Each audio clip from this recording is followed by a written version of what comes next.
Dios es la leche que alimenta al cristiano. Así que en estos momentos tendremos con nosotros el hermano Diego Vázquez, evangelista de la Iglesia de Cristo. El hermano con nosotros.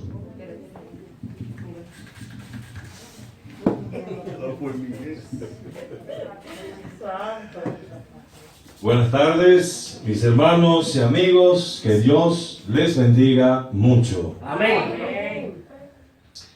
Como decía el hermano, en esta mañana estuvimos allá en la ciudad adorando al Señor en esta mañana. El hermano luego, sé que en los anuncios hablará con todos ustedes de las grandes bendiciones que Dios Todopoderoso derramó en ese culto maravilloso en esta mañana. Eso se lo contará el hermano. Hoy, como ustedes verán, hacía mucho tiempo que yo no venía aquí porque yo me enfermé, duré meses que no podía hablar. Eso fue algo muy angustioso, muy doloroso, sufrí mucho y me puse en tratamiento durante meses. Y ustedes pueden más o menos imaginarse lo que significa, como me dijo el hermano Carmelo una vez. Eso sí es duro para gente como nosotros, que tanto queremos siempre, a la menor oportunidad, estar presentando el Evangelio, hablando con la gente. El hermano sí lo entiende, porque el hermano pasó por algo similar por 2 ocasiones. Entonces, pasé por todo ese sufrimiento, pero la palabra de Dios nos dice que Él está con nosotros todos los días de nuestra vida. Él estuvo conmigo, con mi familia, gracias Dios Todopoderoso, porque estuvo en todo momento mientras yo pasaba esta situación tan difícil, hasta que finalmente pues hubo que hacer una cirugía donde duermen a uno por completo, donde hay riesgos. Gracias a Dios Todopoderoso salió bien. Luego hicieron una biopsia que uno podía esperar que fuera algo maligno. Gracias a Dios salió benigno. Y aquí estamos presentando el mensaje de la palabra de Dios. Amén. Señores, yo estaba observando ahorita, cuando los hermanos estaban repartiendo, los ministerios. Los hermanos estaban repartiendo los ministerios. Digo, caramba, pero ¿y por qué no eran tantos? ¿Será que lo están repartiendo los ministerios entre mucha gente, entre muchos hermanos?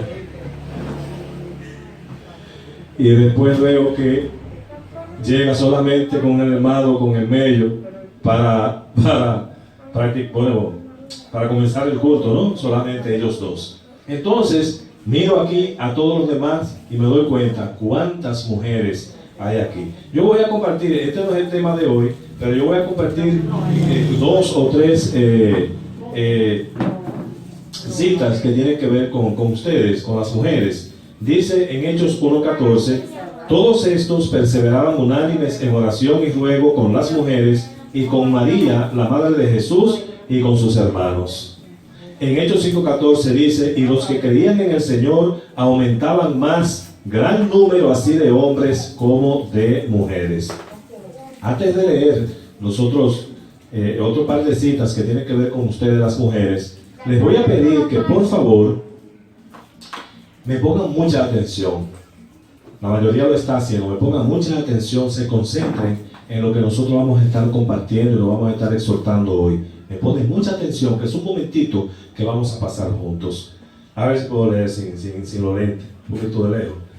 Hechos 8:3. Y Saulo asolaba la iglesia y entrando casa por casa arrastraba a hombres y a mujeres y los entregaba en la cárcel. Fíjense que no solamente los hombres sufrieron cuando Saulo, que todavía no era el apóstol Pablo, cuando Saulo entraba a las casas, no solamente arrastraba a los hombres, que no vamos a respetar a las mujeres, no, las mujeres sufrieron también, eran arrastradas en ese tiempo por seguir a Cristo. Y dice Hechos 8:12, pero cuando creyeron a Felipe, que anunciaba el evangelio del reino de Dios y el nombre de Jesucristo, se bautizaban hombres y mujeres. Es decir, que cuando creyeron ese evangelio y el nombre de Jesucristo, cuando creyeron ocurría algo inmediatamente, se bautizaban hombres y mujeres. Fíjense, amén. Hombres y mujeres. Vamos a dejarlo hasta ahí porque fue que me emocioné al ver tantas mujeres aquí de Dios reunidas. Vamos a pasar entonces, y ustedes se van a sentir mal conmigo porque van a decir, este hermano tiene tanto tiempo que no viene a compartir con nosotros, entonces el día que lo invitan para compartir, nos viene a hacer un examen. Pues sí, todos ustedes, lo voy a incluir a ustedes dos, van a tener que responder las preguntas de este examen. Yo le voy a hacer un examen a todos ustedes, ya lo saben. Pero hay un tema, contrario a esta mañana que no había tema para la disertación, o más bien se le puso un tema al final. En este caso hay un tema y es el siguiente: condiciones para obtener la salvación.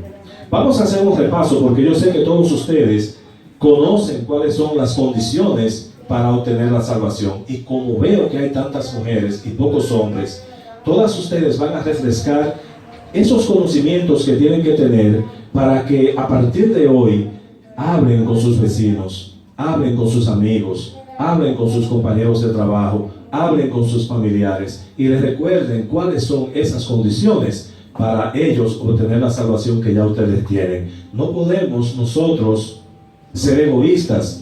Encontramos algo tan maravilloso que es la salvación en Cristo Jesús, entonces no vamos a querer compartirlo. ¿Cuántas personas viven aquí en el Cupey? Pero ¿cuántas personas viven en Puerto Plata? ¿Cuántas personas viven en la comunidad donde yo vivo en Muñoz? Y cada vez que yo salgo y camino entre esas personas, no veo carne y sangre, veo almas que salvar. Y me entra ese deseo tan grande, tan fuerte, que tuve que reprimirlo por meses por la enfermedad, pero Dios restituyó su voz, que es esta, porque no me pertenece, es de Él. Entonces ahora sí puedo acercarme. Aunque déjenme decirles que se me olvidó decir esta mañana en la disertación de allá, aunque yo no podía hablar, pero yo daba tratados. Y no solamente eso, yo escribía por WhatsApp y escribía estudios enteros que se los envié casi a muchos de mis compañeros de trabajo, a familiares de Elena, a familiares míos. Y cuando estaba en el local allá adorando con mis hermanos, aunque no podía participar de los ministerios, ¿qué hacía? Limpiaba la silla. Es decir, que nosotros siempre tenemos algo que hacer. En cuanto a esas condiciones, la primera de ellas ya está ocurriendo. ¿Cuáles son las condiciones que tienen que darse para obtener la salvación? Hay una primera que está ocurriendo en este momento. Yo quiero que alguno de los presentes me diga cuál es. Le estoy dando una orejita. Oír. La fe viene por el oír y el oír por la palabra de Dios, ¿verdad? Yo quiero también en este examen, para ver si todos pasamos el examen, miren bien, que cada una de esas condiciones de salvación, a todos los presentes, yo le voy a hacer la pregunta, una sola pregunta, y me van a levantar la mano si ya ustedes pasaron por esa primera condición: oír el mensaje, o sea, el mensaje de salvación, que Cristo vino a salvarnos a todos, ¿verdad? Que Cristo es el Hijo de Dios y que vino a salvarnos. Entonces, la primera condición para obtener la salvación es oír el Evangelio. Levanten la mano los de aquí, los que están aquí, que ya han oído el Evangelio, el mensaje de salvación.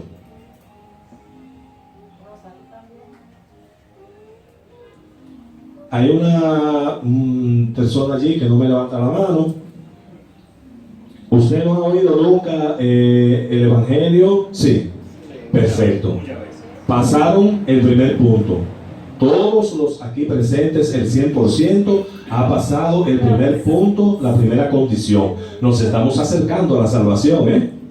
Recuerden que estamos hablando de las condiciones para obtener la salvación. Entonces, fíjense, ya van ganando. Porque la primera, que es oír el Evangelio, que es oír el mensaje, ¿verdad? Ya ustedes pasaron eso. Se están acercando, mi hermano, a la salvación. Muy bien, perfecto. Entonces, dice aquí, voy a leer algo de aquí. Dice: el hombre fue creado por Dios y fue creado a imagen de Dios. Esta imagen, fíjense, todos somos criaturas de Dios. Pongan mucha atención, que esto va a ser corto, pero bien, el contenido es relevante, es muy importante, es definitivo para que la persona sepa qué es lo que debe hacer para salvarse. Son las condiciones, ¿verdad? Entonces todos somos criaturas. Dice, el hombre fue creado por Dios y fue creado a imagen de Dios. Esta imagen le fue concedida tanto al varón como a la mujer, como vemos en Génesis 1:27. Son citas que ustedes las pueden buscar después si lo desean, lo cual nos demuestra que se trata de una imagen espiritual, no física, es decir, que no podemos creer que Dios se parece a un hombre tan feo como yo, ¿verdad? Físicamente. Entonces no es algo físico, sino espiritual. Dice, esa imagen espiritual que ambos perdieron cuando al desobedecer a Dios se envilecieron con el pecado cometido. Todos nosotros aquí presentes sabemos esa historia de Adán y Eva y que ellos pecaron, ¿verdad? Que ellos quebrantaron la ley de Dios, que ellos se apartaron de Dios porque Dios les dijo, haz esto y no hagas esto, y entonces ellos lo hicieron. Por lo tanto, pecaron, desobedecieron. Ahí no solo perdieron la imagen de santidad y perfección de Dios, sino que se hicieron indignos de permanecer en la gloria de la presencia y la comunión con Dios. Cuando usted domina este tema de Adán y Eva y lo que pasó en el Edén, esa desobediencia, es lo primero que usted tiene que hacerle saber a la persona que está oyendo el mensaje. Lo primero que usted tiene que declararle es que es pecador, porque el pecado viene desde la infracción que cometieron Adán y Eva, y ese pecado pasó a todos los hombres, por cuanto todos somos pecadores y estamos destituidos de la gloria de Dios. O sea que la primera parte del oír para la otra persona que usted le está predicando es hacerle entender que es un pecador que necesita arreglar esa condición con Dios, ¿verdad? Perfecto, entonces seguimos. Al ser el hombre quien quebrantó esa coexistencia, es Dios quien tiene derecho de fijar las condiciones requeridas para que pueda volver a establecerse. O sea, no fue Dios el que se equivocó, no fue Dios el que desobedeció, no fue Dios. ¿Quién fue? El hombre fue quien se equivocó, ¿verdad? Entonces, como fue el hombre que se equivocó, Dios dice, bueno, soy yo que voy a poner ahora las condiciones. Ya ustedes saben que ustedes le dieron a la persona que ustedes le están predicando que hace falta hombres aquí, hace falta obreros. Entonces las mujeres van a trabajar, le van a decir que ese pecado de Adán y Eva pasó a todos los hombres, todos somos pecadores y necesitamos a Dios para que nos salve. Pero ¿qué pasa? Que ustedes le van a decir, Dios, como no fue Él que se equivocó, sino que fuimos nosotros los hombres, ahora Él va a poner las condiciones. Ya usted está cumpliendo con la primera, todo el mundo levantó la mano que ha oído el Evangelio. Y ya también esa persona a la que usted le está predicando, dice, mira, ya tú estás ganando porque ya tú estás escuchando el mensaje de salvación. Porque lo primero es oír. Si tú no oyes, no puedes tener fe. Bien. Entonces, ¿qué necesitamos nosotros hacer? Necesitamos buscarle porque reconocemos su grandeza, que debemos publicar con gratitud por su incomparable bondad. Nosotros somos lo que tenemos que buscar a Dios. Amén. Incluso cuando nosotros como hijos de Dios le estamos predicando a las personas, tampoco podemos rebajarnos tanto de querer obligar a esa persona una y otra vez, hablándole lo mismo, porque va a llegar un momento donde nosotros vamos a entender que dice, no le eche la perla a los puercos. Porque de tanto nosotros predicarle este mensaje de amor, de salvación, y esa persona escucha y nunca cede y nunca se entrega a Cristo, llega un momento que nosotros tenemos que seguir nuestro camino y seguimos regando esa semilla a otras tierras, a otros corazones, para que Dios haga la obra, porque nosotros no hacemos nada. Nosotros incluso somos siervos inútiles, pero nosotros tenemos una ordenanza de parte de Dios que dijo, vayan por todo el mundo a predicar el Evangelio. Entonces, todos los que estamos aquí presentes, los que somos ya hijos de Dios, los que pertenecemos al cuerpo de Cristo, tenemos esa orden que nos dio Jesucristo de ir y predicar el Evangelio a toda criatura. Y es lo que estamos aprendiendo, o mejor dicho, no aprendiendo, repasando de cómo hacerlo. Tenemos nosotros que buscar a Dios. Dios no puede salir detrás. Entonces la gente tiene que tener el deseo de buscarle. Necesitamos buscarle para que viva en nuestro corazón y Él nos oiga y no nos menosprecie. Buscarle antes de que nos hayamos alejado demasiado y ya no podamos encontrarle. Porque cuando las personas se entregan a los deseos de la carne y se sienten tan cómodos cuando gozan haciendo esas cosas que les gustan, como el alcohol, las drogas, la música, en fin, el cigarrillo y muchísimas otras cosas más que es la carne. Dos cosas que están trabajando ahí: un poder grande que es Satanás, porque no quiere que usted permanezca en el camino, y usted mismo, que es su propio enemigo, porque los deseos vienen de dentro. Y yo quiero beber, y yo quiero fumar, y yo quiero buscar una mujer, y yo quiero hacer esto, yo quiero jugar, en fin, yo quiero mentir, o engañar, o ser infiel. Muchísimas cosas que la carne quiere que nosotros hagamos. Entonces imagínese usted que la lucha es fuerte. Por un lado Satanás, que anda como león rugiente, y por otro lado nosotros mismos, que de dentro de nosotros es que salen esos deseos, y tenemos que batallar contra esa carne, y batallar también con la ayuda de nuestro Dios contra Satanás, que está buscando la manera de cómo salgamos de este camino.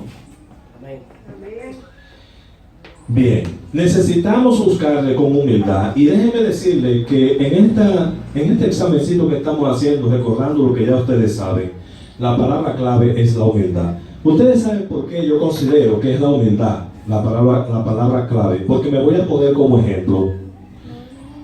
Yo contaba esta mañana que a una edad temprana de unos 16 o 17 años, yo empecé a buscar de Dios.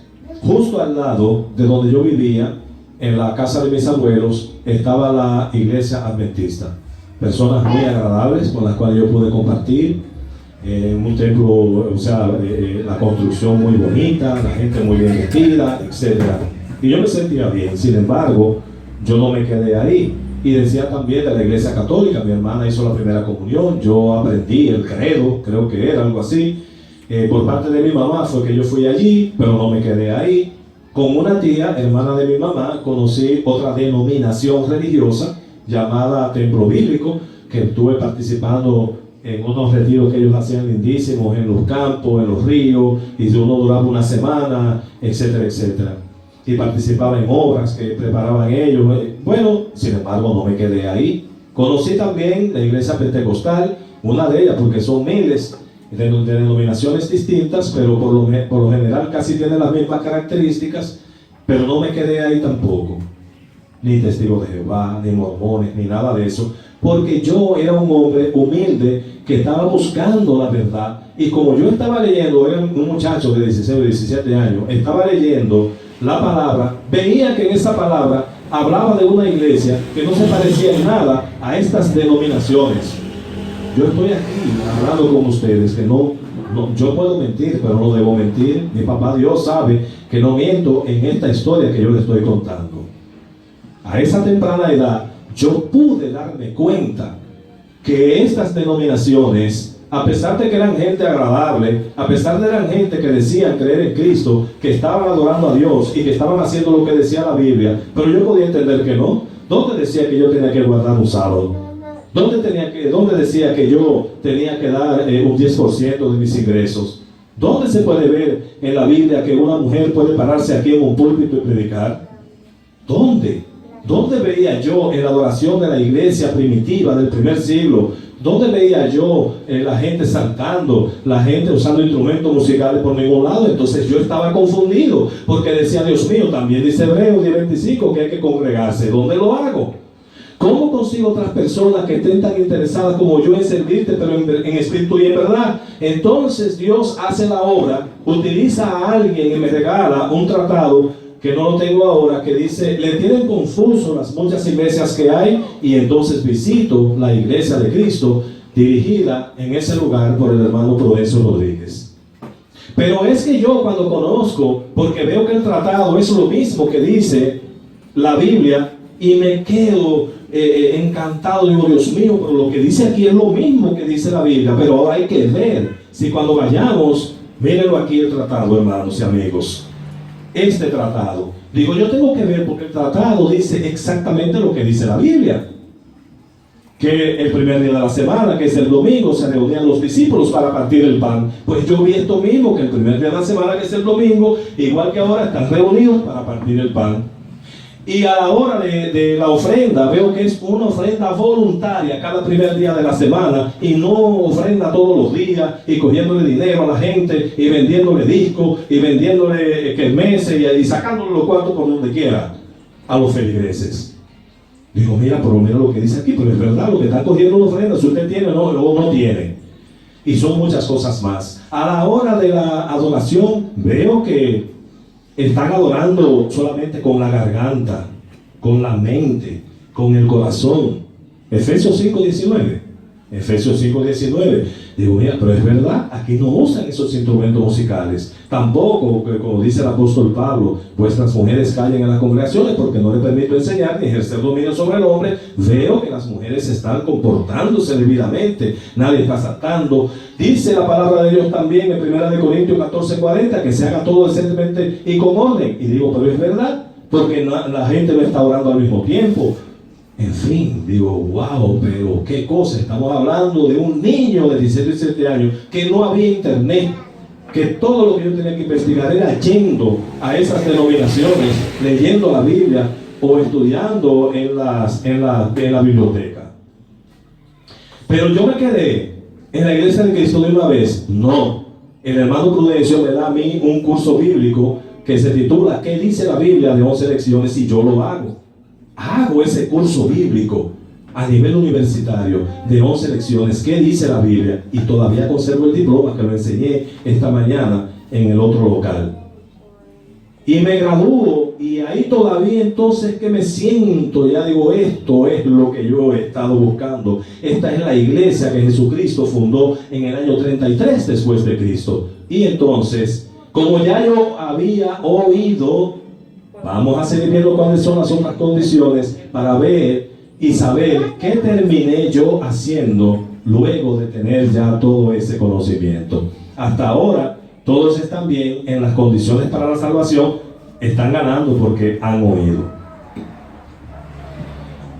Ahora bien, y tenemos que buscar a Dios. Ustedes saben que hoy en día, ya por moda, todas las personas buscan a Dios. Si usted entra en el chat, por ejemplo, donde yo trabajo, del Instituto Dominicano de Aviación Civil, todos los integrantes dicen bendiciones, Dios le bendiga, amén, Dios es fiel, Dios es maravilloso, y que todos tienen el nombre de Dios en la boca, todos tienen el nombre de Cristo, todos son bendiciones, pero ellos están en la fase de que han oído, ¿verdad? Vamos a ver si todos cumplimos con lo demás. Habiéndole buscado y habiéndonos allegado a Dios, la siguiente condición que pone es que creyendo en Él, creamos a sí mismo en su Hijo y hagamos lo que éste nos dice en su palabra. Ahora bien, ¿cuál es la segunda condición luego de oír? Levantando la mano. Guardar la palabra. ¿Quién más podría participar? ¿Cuál es la segunda? Creer. Sí, levantando la mano. Creer. Entonces vamos por la segunda, creer en Dios, ¿verdad? Y creer en Jesucristo. Ahora bien, vamos a ver si ustedes pasan el examen. ¿Cuántos de los aquí presentes han oído y han creído en Dios y han creído en Jesucristo? Levanten la mano. Perfecto.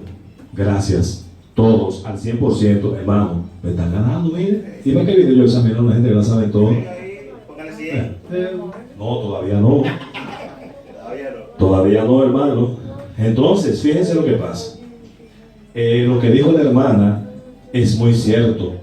Hagamos lo que éste nos dice en su palabra. Quiero que pongan mucha atención porque ahora es que se está poniendo bueno el examen. Recuerden de oír y de creer, pero lo que dijo la hermana es de suma importancia, porque cuando creemos, la manera que demostramos que creemos es haciendo lo que Él nos dice en su palabra. ¿Correcto, hermana? La forma de nosotros demostrar que creemos, porque creer significa obedecer, es que nosotros hagamos lo que Dios nos dice en su palabra. Si Dios nos dice en su palabra, mujer, no te permito enseñar, porque no te es permitido, o sea, porque el hombre fue creado primero, después Eva, y explica todas las razones, y el apóstol Pablo, que es usado por Dios, dice al final, bueno, si alguno se cree profeta o espiritual, reconozca que lo que yo le estoy diciendo viene de Dios, que no viene de mí. Pero sin embargo, ¿cuántos de ustedes no conocen inmensa cantidad de denominaciones religiosas que hablan de que han oído el Evangelio y que hablan de que han creído en Dios y en su Hijo, y que dicen que están haciendo lo que Dios dice. Pero entonces se encuentra con Pablo que le dice, si usted se cree profeta espiritual, reconozca que lo que yo digo son mandamientos de Dios. Cuando ellos permiten que una mujer entonces se enseñoree en un lugar y se suba aquí y se enseñoree de los hombres que están ahí sentados, que tienen que obedecer lo que ella habla, tienen que estar callados, tranquilos, están en sujeción de ella y están violando lo que el Espíritu de Dios le dijo al apóstol Pablo para que esto fuera escrito y se conservara hasta el día de hoy y que conozcamos esa voluntad de Dios. ¿Qué entonces podríamos nosotros deducir? Esa denominación que permite esa mujer que haga eso, ¿está siguiendo o practicando el evangelio que usted ha oído que está en la Biblia? ¿Sí o no? ¿Cuántos de los aquí presentes creen? No vamos a llegar hasta ahí. Vamos a dejarlo por ahí. Vamos a dejar esa parte hasta ahí. Entonces, ¿qué es lo que nosotros tenemos que hacer después de nosotros oír el evangelio, creer?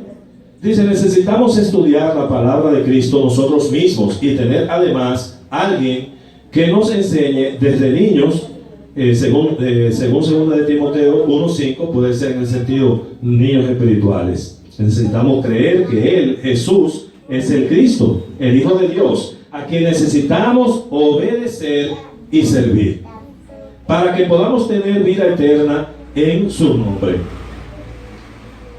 Ahora me van a permitir buscar aquí Juan, el Evangelio según San Juan, y vamos a buscar el capítulo 14, Juan 14, 21. Juan 14, 21 dice, el que tiene mis mandamientos y los guarda, ese es el que me ama. Y el que me ama será amado por mi Padre, y yo le amaré y me manifestaré a él.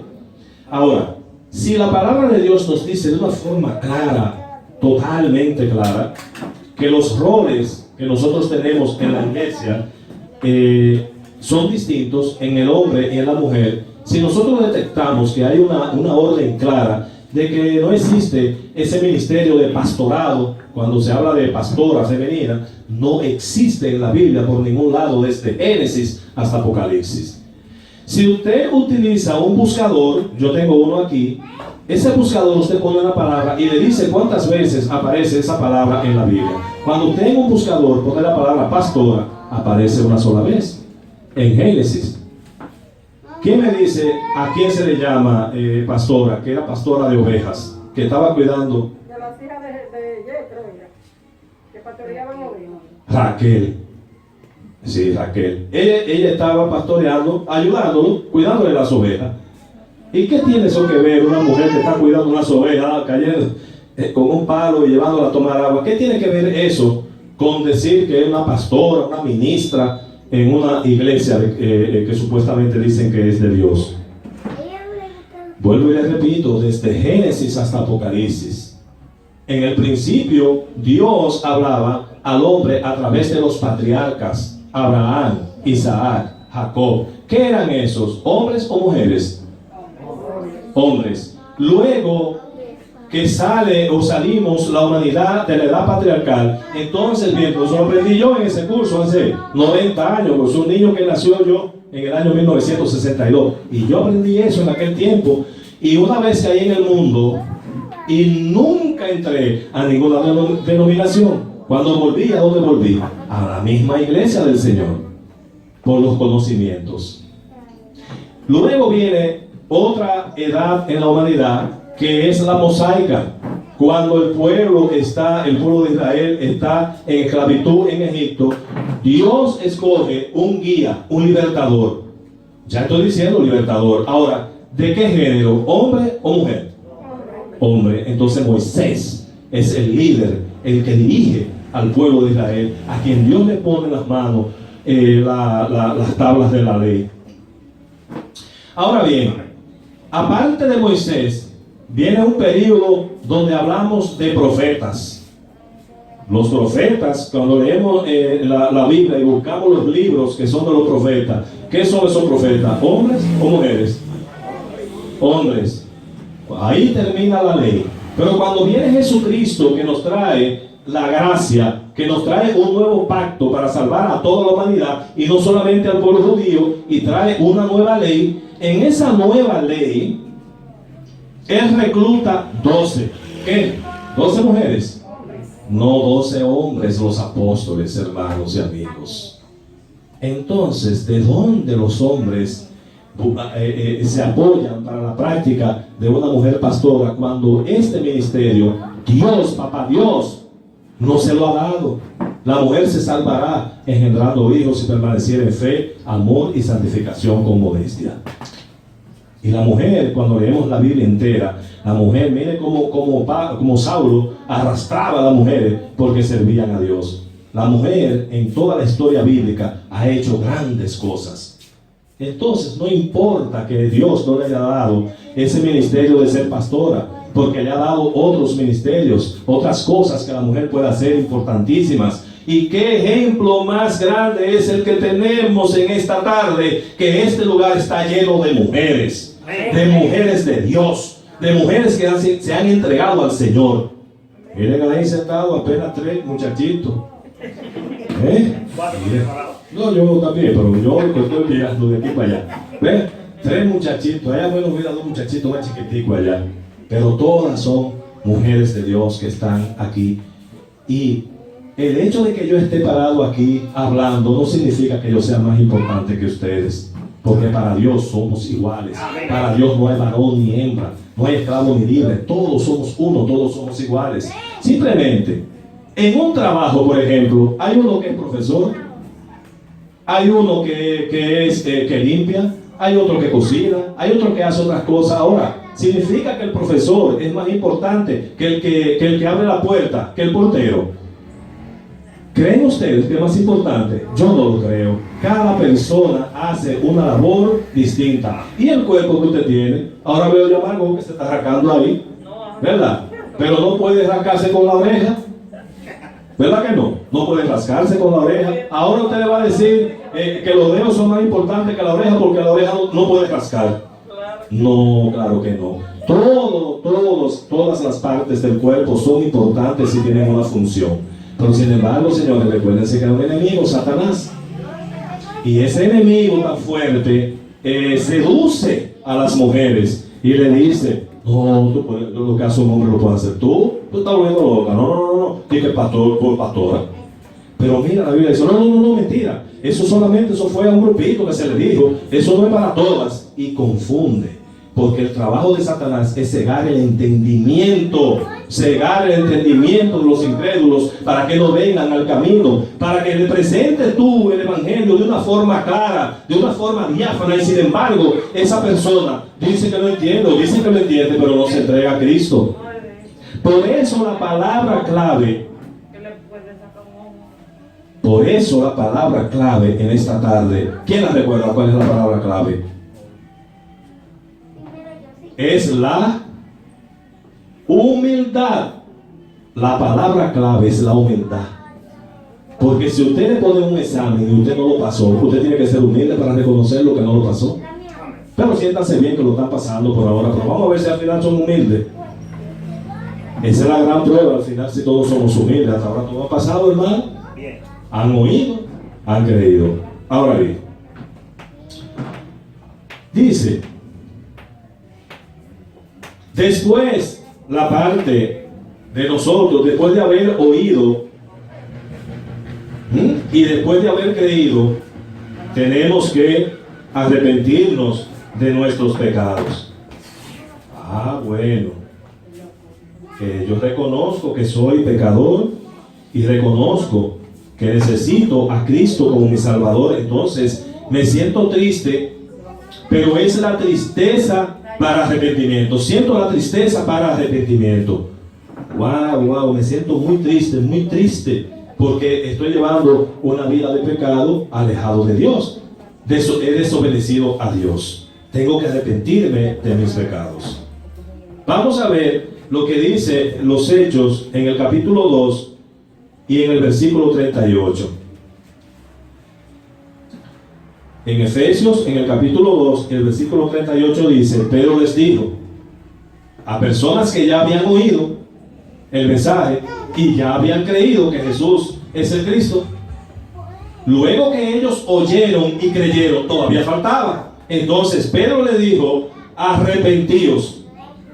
Ahora bien, el examen viene a la tercera pregunta. Yo quiero que levanten la mano. Ya yo sé que todos aquí han oído, sé que todos aquí han creído en Dios y en Jesucristo como su Salvador. Ahora bien, esta tercera pregunta, yo quiero que levanten la mano. ¿Cuántos de los presentes están arrepentidos, se han arrepentido de sus pecados? Levanten la mano.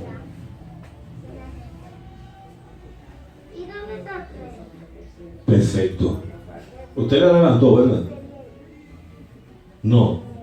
Mire, hermano, ya usted ve, hay una persona que ya no levanta la mano aquí, que no se ha arrepentido. Recuerden que el tema es las condiciones para obtener la salvación. Y la palabra clave de esta disertación es la humildad. Tenemos que ser humildes. Ya tenemos una joven que humildemente reconoce que dentro de las condiciones de salvación hay una que ella aún no ha llegado, que es al arrepentimiento. Entonces, voy a dejar Hechos 2:38 hasta ahí, que él le manda: arrepentíos, y voy a pasar a una parte donde nos dice que tenemos que confesar oralmente que creemos que Jesús es el Cristo, el Hijo de Dios. Una nueva pregunta: ¿cuántos de ustedes han confesado, le han hablado a su pareja, a su familia, amistades, etcétera, ha confesado y le ha dicho que Jesús es el Cristo, el Hijo de Dios? Levante la mano. Otra vez todos. Aquí tenemos solamente una jovencita que no se ha arrepentido, pero ha hecho las otras condiciones de la salvación. Pero si le falta el arrepentimiento, si falta una, no va a pasar el examen, ¿verdad? No lo va a pasar el examen, ¿verdad? Perfecto. Y ahora vamos a pasar a la última condición para que nosotros arreglemos nuestro estado espiritual, que estamos lejos de Dios, para ponernos cerca de Dios, de nosotros estar en las tinieblas, ponernos en la luz. Necesito la atención de ustedes de nuevo. Necesito la atención de ustedes de nuevo. Entonces, llegamos a la parte donde después que hemos oído el Evangelio, hemos creído y nos hemos arrepentido y además hemos confesado que Jesús es el Cristo a otras personas. Viene donde continúa Hechos 2:38, que le dice a esa persona que ya habían cumplido con eso, Pedro les dijo: y bautícese cada uno de ustedes en el nombre de Jesucristo para perdón de los pecados y recibiréis el don del Espíritu Santo. ¿Qué significa esto que dice bautícese para perdón de los pecados? ¿Creen ustedes que si la persona no se ha bautizado, ha recibido el perdón de sus pecados? No. Levanten la mano los que creen que no. Y ahora levanten la mano los que creen que sí. Aquí tenemos una persona, Margot, que dice que cree que la persona es salva, está dentro de la salvación sin haberse bautizado. Pero volvemos a la palabra clave, que es la humildad. La humildad es una cualidad que tenemos los seres humanos para reconocer cuando estamos equivocados. Ahí somos humildes. Si nosotros creemos algo y estamos equivocados y nos empecinamos en ello, entonces somos orgullosos. No, es lo contrario, dejamos de ser humildes. Cuando Pedro les dice: arrepentíos y bautícese para perdón de los pecados y recibiréis el don del Espíritu Santo, ¿cómo puede una persona que no ha recibido el Espíritu Santo ser salvo?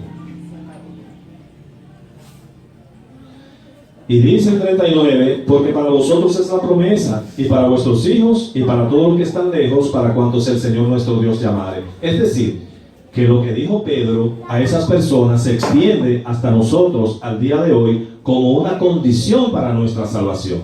Que luego que nos arrepentimos, tenemos que bautizarnos para el perdón de los pecados. ¿Cómo podemos ser salvos sin bautizarnos? Porque Marcos 16:16 dice: el que creyere y fuere bautizado será salvo, mas el que no creyere será condenado. Como esto es un estudio y un examen al mismo tiempo, yo pregunto, ¿qué dos cosas hay que hacer para ser salvo? Levante la mano. Dígame, Mello. Arrepentir y bautizar. Otra persona que queda. Según Marcos 16:16, ¿qué es lo que dice hermana Rosa? Arrepentir, bautizar y perseverar. ¿Qué dice Marcos 16:16, hermana Elena? Bautizarse. ¿Qué dijo Jesucristo en Marcos 16:16, hermano Carmelo? El que creyere y fuera bautizado será salvo. ¿Cuáles dos cosas hay que hacer? Creer y bautizar. ¿Cuáles dos? Más el que no creyere será condenado. Y una sola para condenarse, no creer. Pero dos para ser salvo: creer y ser bautizado. Ahora, siendo humildes, Margot, yo te voy a hacer una pregunta. Si Jesucristo dice que para ser salvo hay que creer y ser bautizado, ¿por qué tú me dices que con solo creer seré salvo, contradiciendo a lo que Jesucristo enseña?